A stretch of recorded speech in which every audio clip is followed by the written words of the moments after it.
Law 35. Master the art of timing. Judgment. Never seem to be in a hurry. Hurrying betrays a lack of control over yourself and over time. Always seem patient, as if you know that everything will come to you eventually. Become a detective of the right moment. Sniff out the spirit of the times, the trends that will carry you to power. Learn to stand back when the time is not yet ripe, and to strike fiercely when it has reached fruition. Observance of the law. Starting out in life as a nondescript French seminary school teacher, Joseph Fouché wandered from town to town for most of the decade of the 1780s, teaching mathematics to young boys. Yet he never completely committed himself to the church, never took his vows as a priest. He had bigger plans. Patiently waiting for his chance, he kept his options open. And when the French Revolution broke out in 1789, Fouché waited no longer. He got rid of his cassock, grew his hair long, and became a revolutionary. For this was the spirit of the times. To miss the boat at this critical moment could have spelt disaster. Fouché did not miss the boat. Befriending the revolutionary leader Robespierre, he quickly rose in the rebel ranks. In 1792, the town of Nantes elected Fouché to be its representative to the National Convention, created that year to frame a new constitution for a French republic. When Fouché arrived in Paris to take his seat at the convention, a violent rift had broken out between the moderates and the radical Jacobins. Fouché sensed that in the long run, neither side would emerge victorious. Power rarely ends up in the hands of those who start a revolution or even of those who further it. Power sticks to those who bring it to a conclusion. That was the side Fouché wanted to be on. His sense of timing was uncanny. He started as a moderate, for moderates were in the majority. When the time came to decide on whether or not to execute Louis XVI, however, he saw that the people were clamoring for the king's head, so he cast the deciding vote for the guillotine. Now he had become a radical. Yet, as tensions came to the boil in Paris, he foresaw the danger of being too closely associated with any one faction, so he accepted a position in the provinces where he could lay low for a while. A few months later, he was assigned to the post of proconsul in Lyon, where he oversaw the execution of dozens of aristocrats. At a certain moment, however, he called a halt to the killings, sensing that the mood of the country was turning, and despite the blood already on his hands, the citizens of Lyon hailed him as a savior from what had become known as the Terror. So far, Fouché had played his cards brilliantly, but in 1794, his old friend Robespierre recalled him to Paris to account for his actions in Lyon. Robespierre had been the driving force behind the Terror. He had sent heads on both the right and the left rolling, and Fouché, whom he no longer trusted, seemed destined to provide the next head. Over the next few weeks, a tense struggle ensued, while Robespierre railed openly against Fouché, accusing him of dangerous ambitions and calling for his arrest. The crafty Fouché worked more indirectly, quietly gaining support among those who were beginning to tire of Robespierre's dictatorial control. Fouché was playing for time. He knew that the longer he survived, the more disaffected citizens he could rally against Robespierre. He had to have broad support before he moved against the powerful leader. He rallied support among both the moderates and the Jacobins, playing on the widespread fear of Robespierre. Everyone was afraid of being the next to go to the guillotine. It all came to fruition on July 27th. The convention turned against Robespierre, shouting down his usual lengthy speech. He was quickly arrested, and a few days later it was Robespierre's head, not Fouché's, that fell into the basket. When Fouché returned to the convention after Robespierre's death, he played his most unexpected move. Having led the conspiracy against Robespierre, he was expected to sit with the moderates. But, lo and behold, he once again changed sides, joining the radical Jacobins. For perhaps the first time in his life, he aligned himself with the minority. Clearly, he sensed a reaction stirring. He knew that the moderate faction that had executed Robespierre and was now about to take power would initiate a new round of the terror, this time against the radicals. In siding with the Jacobins, then, Fouché was sitting with the martyrs of the days to come, the people who would be considered blameless in the troubles that were on their way.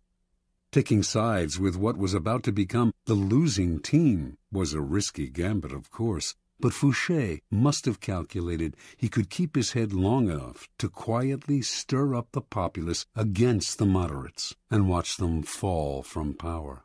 And indeed, although the moderates did call for his arrest in December of 1795 and would have sent him to the guillotine, too much time had passed. The executions had become unpopular with the people, and Fouché survived the swing of the pendulum one more time. A new government took over, the Directoire. It was not, however, a Jacobin government, but a moderate one, more moderate than the government that had reimposed the terror. Fouché, the radical, had kept his head, but now he had to keep a low profile. He waited patiently on the sidelines for several years, allowing time to soften any bitter feelings against him. Then he approached the Directoire and convinced them he had a new passion, intelligence gathering. He became a paid spy for the government, excelled at the job, and in 1799 was rewarded by being made Minister of Police. Now he was not just empowered, but required to extend his spying to every corner of France, a responsibility that would greatly reinforce his natural ability to sniff out where the wind was blowing. One of the first social trends he detected, in fact, came in the person of Napoleon, a brash young general whose destiny he right away saw was entwined with the future of France. When Napoleon unleashed a coup d'etat on November 9, 1799, Fouché pretended to be asleep. Indeed, he slept the whole day. For this indirect assistance, it might have been thought his job, after all, to prevent a military coup. Napoleon kept him on as Minister of Police in the new regime. Over the next few years, Napoleon came to rely on Fouché more and more. He even gave this former revolutionary a title, Duke of Otranto, and rewarded him with great wealth. By 1808, however, Fouché, always attuned to the times, sensed that Napoleon was on the downswing. His feudal war with Spain, a country that posed no threat to France, was a sign that he was losing a sense of proportion. Never one to be caught on a sinking ship, Fouché conspired with Talleyrand to bring about Napoleon's downfall. Although the conspiracy failed, Talleyrand was fired.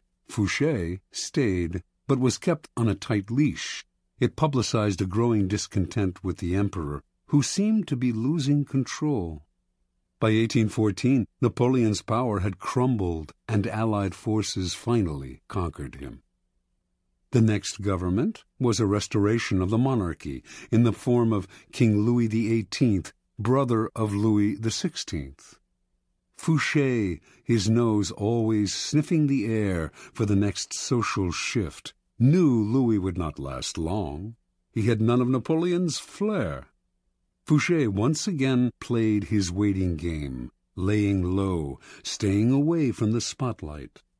Sure enough, in February of 1815, Napoleon escaped from the island of Elba, where he had been imprisoned. Louis XVIII panicked. His policies had alienated the citizenry, who were clamoring for Napoleon's return.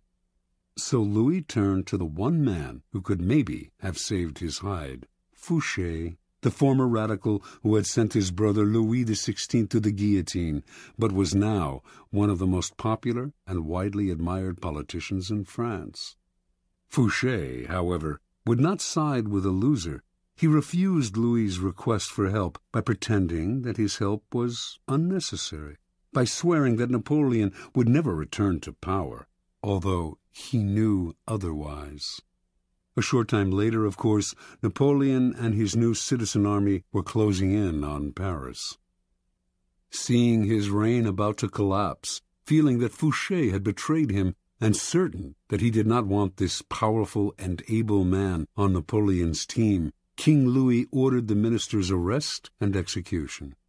On March 16, 1815, policemen surrounded Fouché's coach on a Paris boulevard. Was this finally his end? Perhaps, but not immediately. Fouché told the police that an ex-member of government could not be arrested on the street. They fell for the story and allowed him to return home. Later that day, though, they came to his house and once again declared him under arrest. Fouché nodded, but would the officers be so kind as allow a gentleman to wash and to change his clothes before leaving his house for the last time? They gave their permission. Fouché left the room, and the minutes went by. Fouché did not return. Finally, the policemen went into the next room, where they saw a ladder against an open window leading down to the garden below. That day and the next, the police combed Paris for Fouché, but by then Napoleon's cannons were audible in the distance, and the king and all the king's men had to flee the city. As soon as Napoleon entered Paris, Fouché came out of hiding. He had cheated the executioner once again. Napoleon greeted his former minister of police and gladly restored him to his old post. During the 100 days that Napoleon remained in power, until Waterloo, it was essentially Fouché who governed France. After Napoleon fell, Louis XVIII returned to the throne, and like a cat with 9 lives, Fouché stayed on to serve in yet another government. By then, his power and influence had grown so great that not even the king dared challenge him. Interpretation. In a period of unprecedented turmoil, Joseph Fouché thrived through his mastery of the art of timing. He teaches us a number of key lessons. First, it is critical to recognize the spirit of the times.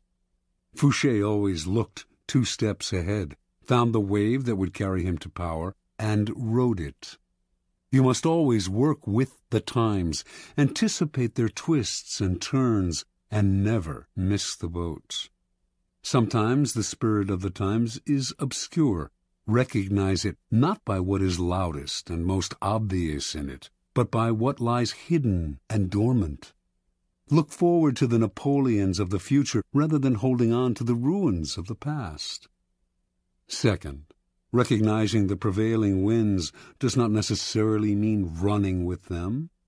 Any potent social movement creates a powerful reaction, and it is wise to anticipate what that reaction will be, as Fouché did after the execution of Robespierre. Rather than ride the cresting wave of the moment, wait for the tide's ebb to carry you back to power. Upon occasion, bet on the reaction that is brewing and place yourself in the vanguard of it. Finally, Fouché had remarkable patience. Without patience as your sword and shield, your timing will fail, and you will inevitably find yourself a loser. When the times were against Fouché, he did not struggle, get emotional, or strike out rashly. He kept his cool and maintained a low profile, patiently building support among the citizenry, the bulwark in his next rise to power. Whenever he found himself in the weaker position, he played for time, which he knew would always be his ally if he was patient. Recognize the moment then, to hide in the grass or slither under a rock, as well as the moment to bare your fangs and attack. Keys to power. There are 3 kinds of time for us to deal with. Each presents problems that can be solved with skill and patience. First, there is long time. the drawn-out, years-long kind of time that must be managed with patience and gentle guidance. Our handling of long time should be mostly defensive. This is the art of not reacting impulsively, of waiting for opportunity. Next, there is forced time, the short time that we can manipulate as an offensive weapon, upsetting the timing of our opponent. Finally, there is end time, when a plan must be executed with speed and force.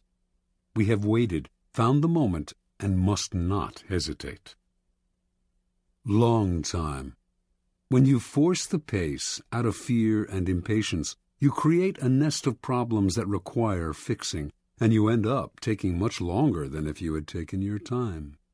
Hurriers may occasionally get there quicker, but papers fly everywhere, new dangers arise, and they find themselves in constant crisis mode, fixing the problems that they themselves have created. Sometimes, not acting in the face of danger is your best move. You wait. You deliberately slow down. As time passes, it will eventually present opportunities you had not imagined. Waiting involves controlling not only your own emotions, but those of your colleagues who, mistaking action for power, may try to push you into making rash moves. In your rivals, on the other hand, you can encourage this same mistake if you let them rush headlong into trouble while you stand back and wait. You will soon find ripe moments to intervene and pick up the pieces. You do not deliberately slow time down to live longer or to take more pleasure in the moment, but the better to play the game of power. First, when your mind is uncluttered by constant emergencies, you will see further into the future. Second, you will be able to resist the baits that people dangle in front of you, and will keep yourself from becoming another impatient sucker. Third, you will have more room to be flexible. Opportunities will inevitably arise that you had not expected and would have missed had you forced the pace. Fourth, you will not move from one deal to the next without completing the first one. To build your power's foundation can take years. Make sure that foundation is secure. Do not be a flash in the pan. Success that is built up slowly and surely is the only kind that lasts. Forced time. The trick in forcing time is to upset the timing of others, to make them hurry, to make them wait, to make them abandon their own pace, to distort their perception of time. By upsetting the timing of your opponent while you stay patient, you open up time for yourself, which is half the game. Making people wait is a powerful way of forcing time, as long as they do not figure out what you are up to. You control the clock. They linger in limbo and rapidly come unglued, opening up opportunities for you to strike. The opposite effect is equally powerful. You make your opponents hurry, start off your dealings with them slowly, then suddenly apply pressure, making them feel that everything is happening at once. People who lack the time to think will make mistakes, so set their deadlines for them. This was the technique Machiavelli admired in Cesare Borgia, who, during negotiations, would suddenly press vehemently for a decision, upsetting his opponent's timing and patience. For who would dare make Cesare wait? End time. You can play the game with the utmost artistry, waiting patiently for the right moment to act, putting your competitors off their form by messing with their timing. But it won't mean a thing unless you know how to finish. Do not be one of those people who look like paragons of patience, but are actually just afraid to bring things to a close. Patience is worthless unless combined with a willingness to fall ruthlessly on your opponent at the right moment. You can wait as long as necessary for the conclusion to come, but when it comes, it must come quickly. Use speed to paralyze your opponent, cover up any mistakes you might make, and impress people with your aura of authority and finality. With the patience of a snake charmer, You draw the snake out with calm and steady rhythms. Once the snake is out, though, would you dangle your foot above its deadly head? There is never a good reason to allow the slightest hitch in your endgame. Your mastery of timing can really only be judged by how you work with end time, how you quickly change the pace and bring things to a swift and definitive conclusion.